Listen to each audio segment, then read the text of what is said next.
Assalamualaikum warahmatullahi wabarakatuh.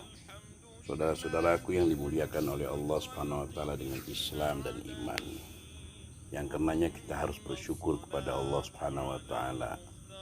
Dan di antara syukurnya adalah kita mempelajari kandungan daripada hukum-hukum Islam dan perkara-perkara yang berhubungan dengan iman. Jangan hanya merasa cukup dengan titel muslim, apalagi mukmin, padahal kita tidak memiliki ilmu tentang Islam atau iman sama sekali. Pada kesempatan ini kita akan berbicara tentang hukum air dalam agama. Hai saudaraku yang dimuliakan oleh Allah Subhanahu wa taala dengan menjadi umat Nabi Muhammad SAW. Ketahuilah bahwasanya air di dalam pemahaman agama, semua yang turun dari langit atau keluar dari bumi dalam warna apapun, selama para ahli air menyatakan itu sebagai air yang asli, maka air tersebut dinamakan air dalam agama. Tapi kalau diyakini telah tercampur polusi, pabrik atau sebagainya, maka air tersebut tidak dinamakan air dalam agama. Contohnya, seorang menggali air di satu tempat jauh daripada polusi, lalu keluar air warna merah, maka agama mengatakan itu adalah air yang bisa digunakan untuk mandi hadas besar, hadas kecil, membersihkan najis dan sebagainya. Tapi kalau ada orang menggali sumur di tengah-tengah kota atau lingkungannya ada yang memungkinkan bisa terjadi polusi, lalu menggali sumur ternyata airnya hitam dan diyakini bahwa air itu bukan asli, sebab di beberapa tempat daerah situ airnya putih, maka air tersebut di dalam agama tidak dinamakan air. Dengan demikian tidak sah untuk hadas kecil, hadas besar atau menghilangkan najis. Kemudian macam-macamnya air itu kalau turun dari langit seperti air salju, air hujan, air embun. Adapun yang keluar dari bumi adalah air kali, air sumur, mata air. Demikian pula dengan air laut walaupun bukan keluar dari bumi. Tapi agama menjadikan sebagai alat bersuci, alat menghilangkan hadas kecil atau hadas besar. Lalu air terbagi menjadi dua bagian. Ada air sedikit, ada air banyak. Air banyak kadarnya adalah 2 kula atau 215 liter atau pada ukuran bak 60 cm persegi. Tapi kalau kurang dari kadar tersebut 1 liter, 2 liter sampai 3 liter tidak ada masalah, karena perhitungan ulama kira-kira bukan dengan hitungan tepat. Sedang air sedikit adalah air yang kadarnya kurang daripada 2 kula. Kemudian apa perbedaan hukum ketika ada air 2 kula dengan air kurang 2 kula?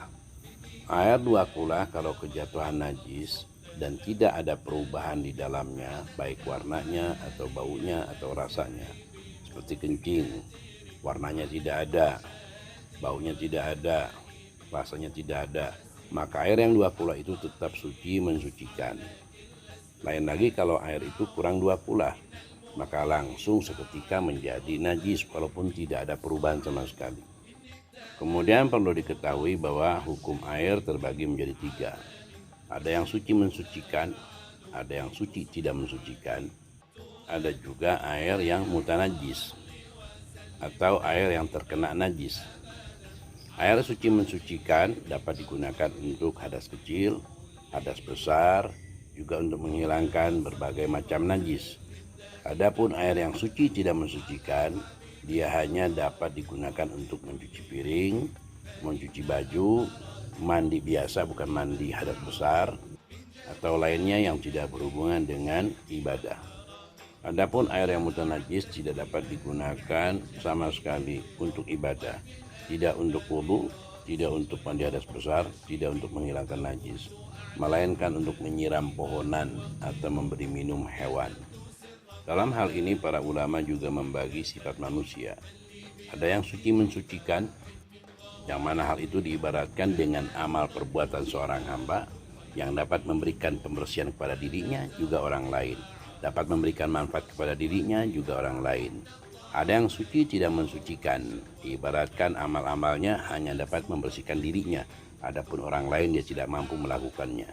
Ada yang mutanajis, yaitu amal-amalnya tidak dapat membersihkan dirinya dan tidak dapat bermanfaat bagi dirinya, juga tidak bermanfaat bagi orang lain. Serupa dengan harta kita, ada yang bermanfaat untuk diri kita dan juga diberikan kepada orang lain. Ada pula yang hanya untuk pribadinya dan dia tidak dapat memberikan kepada orang lain. Ada pula yang tidak dapat memberi manfaat pada dirinya, bahkan madarat diberikan kepada dirinya juga kepada orang lain. Itu ibarat air yang mutanajis. Juga para ulama memberikan perumpamaan dengan air yang banyak dan air yang sedikit. Ibarat iman seorang hamba. Kalau imannya besar, imannya kuat, maka dia tidak akan berubah sifatnya. Baik senyumnya, akhlaknya, dermawannya tidak akan berubah. Lain lagi dengan air yang sedikit, ibaratkan iman yang sedikit. Apapun yang menimpa dia langsung merubah sifatnya. Baik mukanya, baik akhlaknya, perilakunya dan sebagainya. Karena seperti dijelaskan, air yang sedikit itu akan menjadi najis seketika walaupun tidak ada perubahan sama sekali. Oleh karena itu para ulama selalu memperingati kita jangan dekat-dekat tempat maksiat, jangan dekat-dekat orang yang buruk, karena hal tersebut akan berakibat kepada keimanan kita, apalagi kalau iman kita sedikit. Bahkan kalaupun banyak dia harus hati-hati, sebab kemungkinan kadar najisnya banyak yang tentu akan merubah sifat air tersebut. Demikian sekilas pembahasan air, insya Allah akan dilanjutkan dengan membahas bagaimana air suci mensucikan dapat berubah menjadi suci tidak mensucikan atau berubah menjadi mutanajis. Wallahu a'lam bishawab. Wassalamualaikum warahmatullahi wabarakatuh.